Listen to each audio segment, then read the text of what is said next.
Fala galera, beleza? Bom dia para vocês. Muito bom retornarmos aí para o terceiro e último trimestre de 2020 e dizer para vocês que nesse trimestre a gente vai ter bastante conteúdo, né?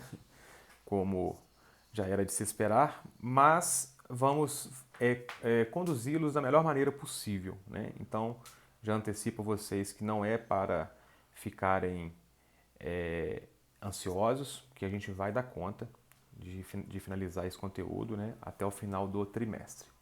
E no que eu puder ajudá-los, estou aqui para atendê-los, beleza?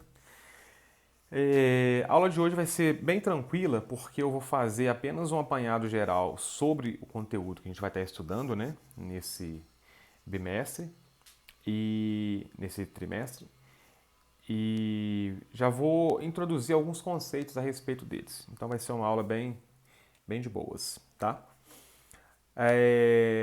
Na primeira parte, na verdade, desse nosso conteúdo, melhor, na primeira parte do terceiro trimestre, que a gente vai meio que dividir em duas partes, né? Nessa primeira parte, a gente vai estar estudando, revendo, na verdade, né, várias escolas literárias e alguns conceitos que a gente já viu em anos anteriores.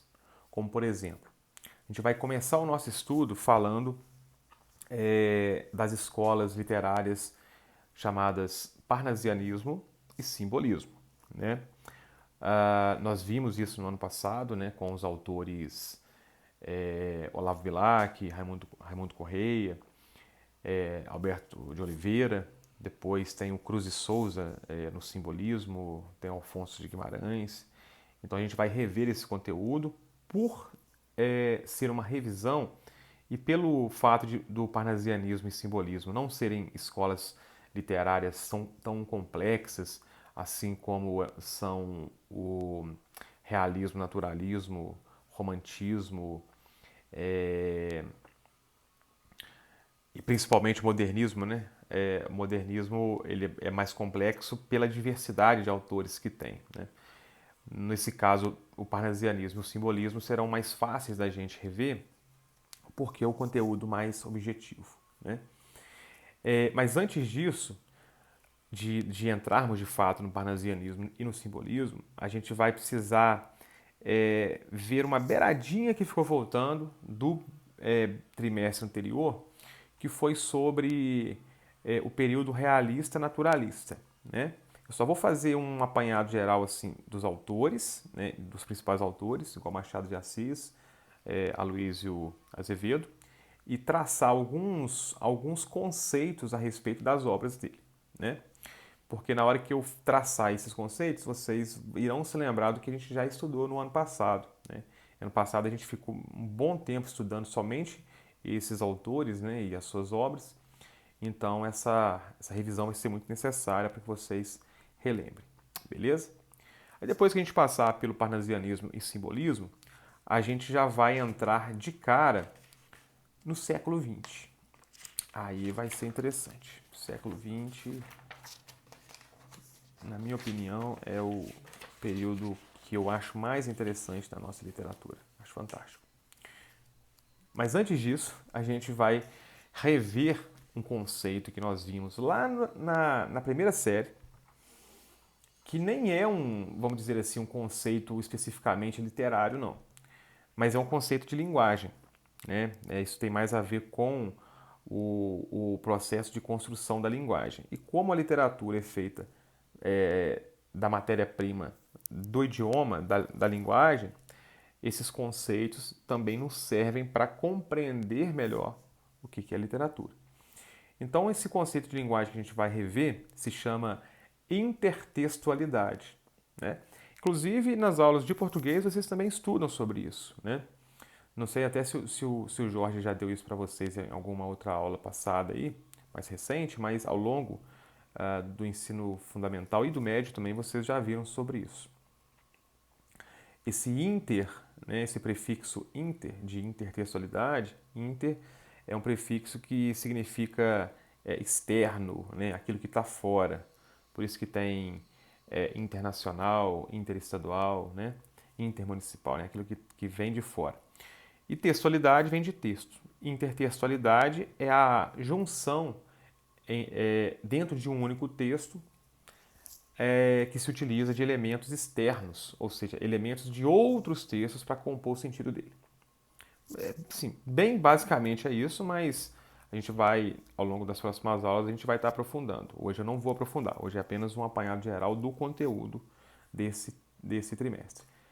E teremos também um estudo sobre intertextualidade. Depois disso, nós iremos ver a respeito, aí sim, ao século XX. Aí sim, ao século XX. A gente vai entrar naquela virada do século XIX para o XX, em que se tem o advento do pré-modernismo. O pré-modernismo ele não é considerado uma escola literária, né? Assim, ele não é considerado uma estética literária em si. Por que não? Porque os autores que pertencem a uma determinada escola literária, geralmente eles seguem uma linha de escrita muito parecida. Exemplo disso, parnasianismo.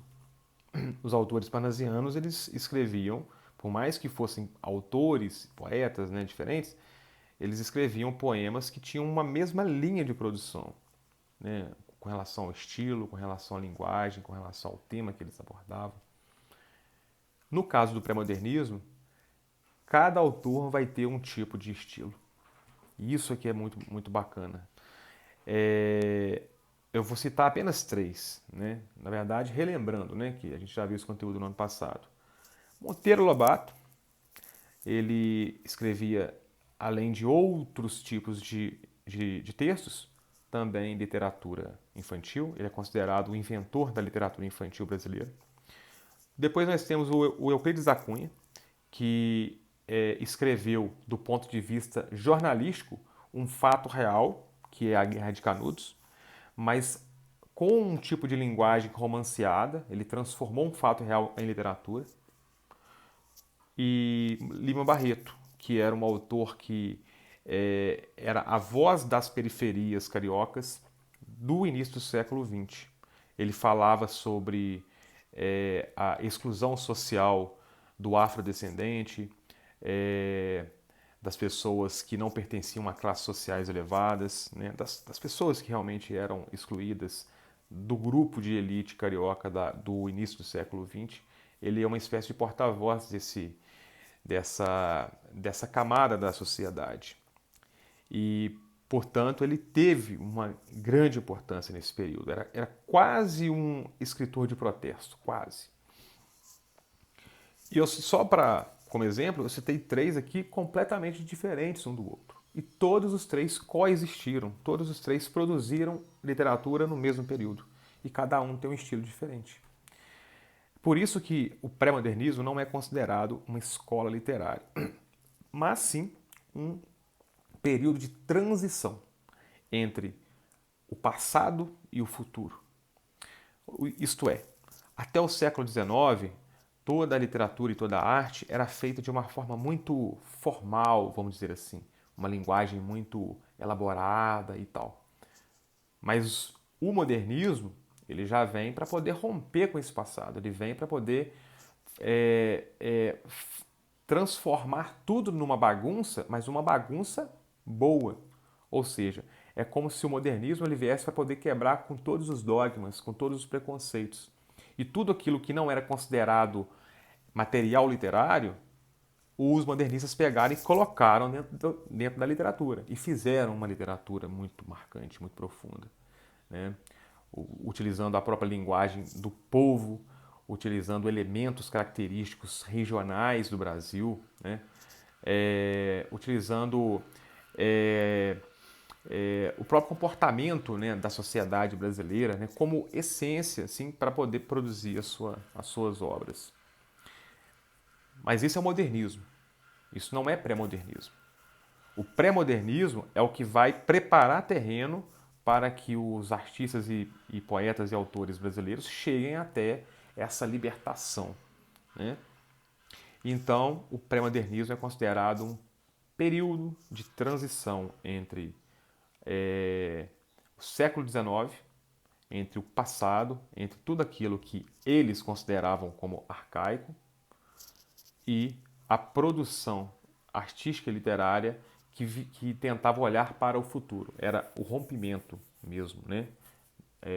De tudo aquilo que já tinha sido feito para tudo aquilo que ainda era possível fazer. O pré-modernismo ele vai caracterizar esse momento de rompimento, tá? E a gente vai ver detalhadamente ao longo das próximas aulas. E após o pré-modernismo, a gente vai ver também a gente vai rever, né? Um estudo que é fantástico, que se chama Vanguardas Europeias. Ano passado a gente fez algumas aulas super legais sobre esse conteúdo, né? Eu levei várias amostras de obras de arte, de pinturas e tal, e a gente fez análise dessas obras de arte. Então tem surrealismo, tem expressionismo, tem o dadaísmo, né? Tem um monte. Tem o cubismo, impressionismo. Na verdade, o impressionismo é o que antecede tudo isso, né? Mas ele está meio que junto ali das vanguardas europeias, que são escolas artísticas que surgem nesse início de século XX e que vão influenciar fortemente a produção artística e a produção literária do Brasil do início do século XX, culminando numa revolução artística que se chama Semana de Arte Moderna, de 1922. Por isso que a gente vai passar por essas vanguardas europeias para se chegar até a literatura do modernismo propriamente dita. E na parte do modernismo a gente vai estar estudando a respeito da primeira fase modernista, que foi essa fase que eu falei agora há pouco da libertação, né? Da libertação do passado, né? do rompimento, né? Desses valores do passado. E vai ser muito bacana. Estou muito animado. Então, galera, vou encerrar por aqui. Eu só vou pedir, não vou passar a atividade para vocês hoje, mas eu só vou pedir que, como tarefa caseira, vocês façam, por favor, a leitura das páginas 95 até 90, da página 95 até a 104, porque é a parte que fala a respeito do parnasianismo. Na próxima aula, eu só vou fazer uma pincelada com relação ao realismo e naturalismo e já vou entrar nesse conteúdo aqui do parnasianismo e simbolismo. Então leiam da página 95 a 104. Beleza? E qualquer dúvida durante a leitura aí, podem entrar em contato comigo. Grande abraço. Tchau, tchau.